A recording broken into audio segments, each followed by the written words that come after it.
அசைவ பிரியர்களின் all time விருப்பமான broiler கோழி இறைச்சியின் விலை கணிசமாக உயர்ந்திருப்பது குறித்து மக்கள் குரல் பகுதியில் எழுப்பப்பட்ட கேள்விகளுக்கு தேனி மாவட்டம் ஆண்டிப்பட்டி பகுதி மக்கள் தெரிவித்த கருத்துக்களை பார்க்கலாம்.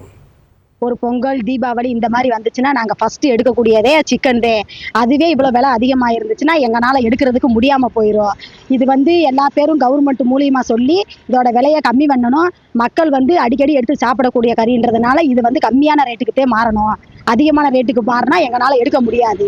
இதில் லாபம் யாருக்கு அதிகம்னா கார்டியேஷன் கமிட்டி, பிராய்லர் கார்டியேஷன் கமிட்டிக்கு தான் காரணம். அதுக்கும் காரணம் என்னன்னா அவங்க உற்பத்தியை குறைச்சிட்டு விலையேற்றத்தை நிர்ணயப்படுத்தணும்னு சொல்லிட்டு விலையை நிர்ணயப்படுத்தணும்னு சொல்லிட்டு இப்போ முடிவு பண்ணியிருக்காங்க. ஒரு கிலோ கோழிக்கறி எடுக்கணும்னு நினைக்கிறவங்க அரை கிலோ கோழிக்கறி எடுக்கணும் கூட யோசிக்காம இன்னும் கூட 50 ரூபா போட்டால் ஆட்டுக்கறி அரை கிலோ எடுத்துடலாம், இல்லை மீன் எடுத்துடலாம் அப்படிங்கிற முடிவுக்கு வந்துட்டாங்க. இதுதான் இப்போ நடைமுறையில் இருக்குது. இதனால முழுமையாக பாதிக்கப்படுறவங்க பொதுமக்களும் இதை நம்பி இருக்கிற நாங்களும். இப்போ பிராய்லர் கோழி இப்போ 300 ரூபா சொல்கிறாங்க. வர பொங்கலில் இன்னும் விலையேற்றம் வரும்னு சொல்கிறாங்க. அதில் 300 ரூபா 400 ரூபான்னு சொல்கிறாங்க. அந்த 400 ரூபாய்க்கெலாம் இப்போ மக்கள் எப்படி இருக்காங்க? வேலை இப்போ வேலையில் ஒன்றும் இல்லாமல் இருக்காங்க. மக்கள் 400 ரூபா கொடுத்து பிராய்லர் கறி எப்படி வாங்குவாங்க?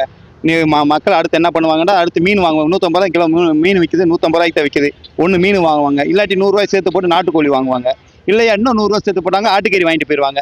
பிராய்லர் இன்னைக்கு எவ்வளவு இருக்குன்னு எல்லாமே தெரியும் மக்களுக்கு. மக்கள் இன்னும் விலை கூடிச்சுன்னா யார் போய் பிராய்லர் கோழிலாம் வாங்கி சாப்பிட்ற மாதிரி அந்த ஐடியாவுக்கு வரமாட்டாங்க. இன்னைக்கு சிக்கனுடைய ரேட்டு 300 ரூபாய்க்கு போயிடுச்சு. நாங்கள் ஆரம்பத்துலேருந்து கஸ்டமருக்கு ஒரே ரேட்டு போட்டு விற்றுக்கிருந்தோம். ஆனால் இப்போ விலை உயர்வு அதிகமானதுனால ஆனால் எங்களால் கஸ்டமருக்கு ரேட்டை அதிகப்படுத்த முடியல. இதனால எங்களுக்கு ரொம்ப கை நஷ்டம் தான் வருது. கஸ்டமர்கிட்ட நாங்கள் பதில் சொல்ல முடியல, வேணான்னு சொல்லிட்டு போயிடுறாங்க.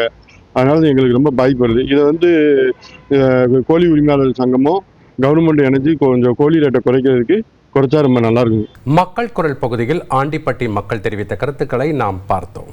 ட்ரெண்டை ஃப்ரெண்ட் ஆக்கிக்கோங்க. தந்தி டிவியின் சப்ஸ்கிரைபர்ஸ் அண்ட் ஃபாலோவர்ஸ் குடும்பத்தில் நீங்களும் இணையுங்க.